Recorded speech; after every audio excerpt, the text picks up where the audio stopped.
മലകളും കുന്നുകളും തോടുകളും പുഴകളും കാടും കാട്ടാറും ധാരാളമുള്ള ഗോഡ്സ് ഓൺ കൺട്രി എന്നറിയപ്പെടുന്ന ഈ കൊച്ചു കേരളത്തിൽ വീട് വെക്കുവാൻ ഒരു സ്ഥലം അന്വേഷിക്കുന്നവരാണ് നിങ്ങളെങ്കിൽ നിങ്ങൾക്കുള്ളതാണ് ഈ വീഡിയോ.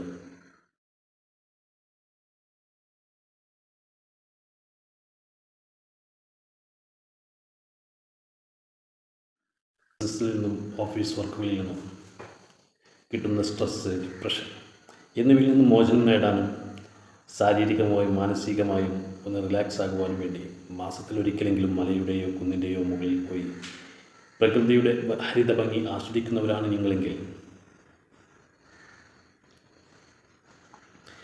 ആ ഹരിത ഭംഗി നിത്യവും ആസ്വദിക്കുവാൻ സാധിച്ചാലോ? ഈ വീഡിയോ ഒന്ന് ശ്രമിച്ചു നോക്കൂ. യൂട്യൂബിലാണ് നിങ്ങൾ വീഡിയോ കാണുന്നതെങ്കിൽ ചാനൽ ഒന്ന് സബ്സ്ക്രൈബ് ചെയ്തും മറ്റു സോഷ്യൽ മീഡിയ പ്ലാറ്റ്ഫോമുകളിലൂടെയാണ് നിങ്ങൾ വീഡിയോ ശ്രമിക്കുന്നതെങ്കിൽ ഒന്ന് ഫോളോ ചെയ്തും കൂടെ കൂടുക. ഇതുപോലുള്ള മറ്റുള്ള വീഡിയോകൾ നിങ്ങളിലേക്ക് എത്തുന്നതാണ്.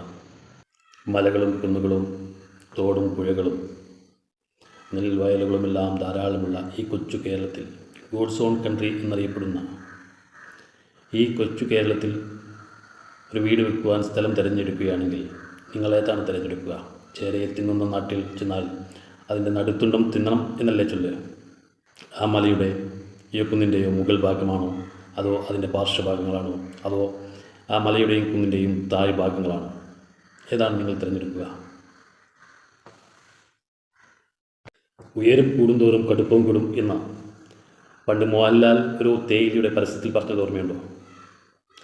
അതുപോലെ നിങ്ങൾ മലയുടെ മുകൾ ഭാഗമാണ് സെലക്ട് ചെയ്യുന്നതെങ്കിൽ അവിടങ്ങളിൽ ലഭിക്കുന്ന വെയിലിനും തണുപ്പിനും കാറ്റിനും എല്ലാം വീര്യം കൂടും, കടുപ്പം കൂടും.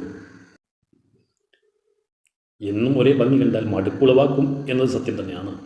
എന്നാലും സ്ഥിരമായി നിങ്ങൾക്ക് ഉദയാസ്തമയ സൂര്യഭംഗി ആസ്വദിക്കാൻ സാധിക്കും.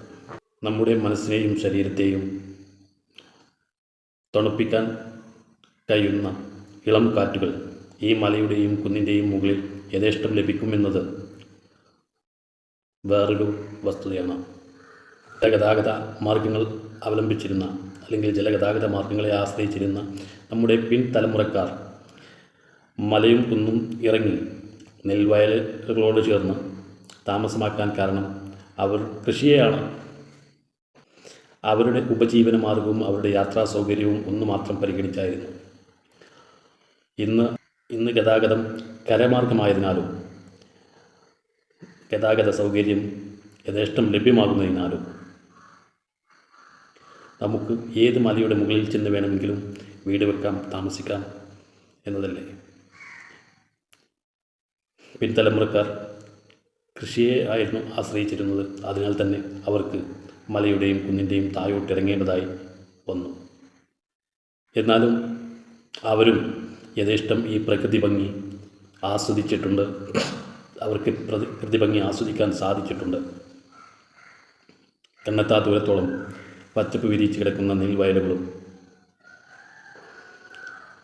ഈ നെൽവയലുകളിലേക്ക് തല താഴ്ത്തി നിൽക്കുന്ന തെങ്ങിൻ തോപ്പുകളും കണ്ണിന് കുളിർമയേകുന്ന ഒരു ഹരിത ഭംഗി തന്നെയാണ്.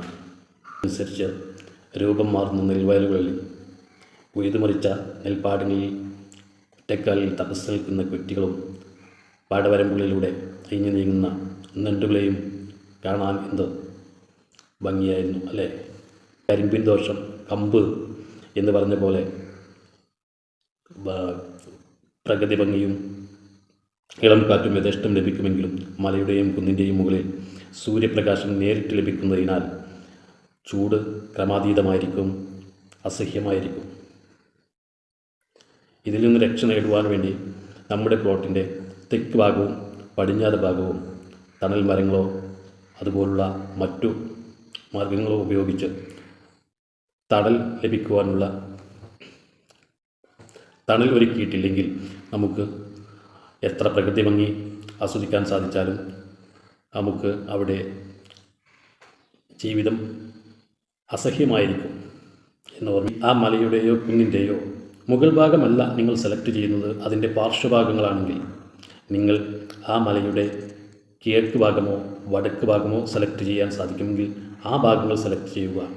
കാരണം നേരത്തെ പറഞ്ഞ പോലെ ഉദയ സൂര്യകിരണങ്ങൾക്ക് കടുപ്പം കുറവാണ് അസ്തമയ സൂര്യകിരണങ്ങളെക്കാൾ. നമ്മൾ കിഴക്ക് ഭാഗവും വടക്ക് ഭാഗവും തിരഞ്ഞെടുക്കുകയാണെങ്കിൽ നമ്മുടെ പടിഞ്ഞാറ് ഭാഗവും തെക്ക് ഭാഗവും ഉയർന്നു നിൽക്കുന്നതിനാൽ തന്നെ നമ്മുടെ ഫ്ലോട്ടിൽ വൈകുന്നേരങ്ങളിൽ തണൽ ലഭിക്കാനും തണൽ ലഭിക്കുന്നത് രാത്രികാലങ്ങളിലെ ചൂടിനെ ഒരു പരിധിവരെ തടയും എന്നുള്ളത് കൊണ്ട് മാത്രമാണ്. അവസാനമായി പറയട്ടെ, നിങ്ങൾക്ക് ലഭിക്കുന്നതിന് ആ മലയുടെ കുന്നിൻ്റെയോ തെക്ക് ഭാഗമോ പടിഞ്ഞാറ് ഭാഗമോ ആണ് ലഭിച്ചതെങ്കിൽ നിങ്ങളുടെ നിർമ്മിതി ആ ഫ്ലോട്ടിൻ്റെ വടക്കു കിഴക്ക് ഭാഗങ്ങളിലേക്ക് അടുപ്പിച്ച് തെക്ക് ഭാഗവും പടിഞ്ഞാറ് ഭാഗവും തണൽ വൃക്ഷങ്ങളോ മരങ്ങളോ നൽകി അസ്തമയ സൂര്യകിരണങ്ങളിൽ നിന്നും രക്ഷ നേടുക. പരമാവധി സ്വസ്ഥമായി ഇരിക്കുക. ഒരിക്കൽ കൂടി, നിങ്ങൾ യൂട്യൂബിലാണ് ഈ വീഡിയോ കാണുന്നതെങ്കിൽ ചാനൽ സബ്സ്ക്രൈബ് ചെയ്തും മറ്റു സോഷ്യൽ മീഡിയ പ്ലാറ്റ്ഫോമുകളിലൂടെയാണ് നിങ്ങൾ വീഡിയോ കാണുന്നതെങ്കിൽ ഫോളോ ചെയ്തും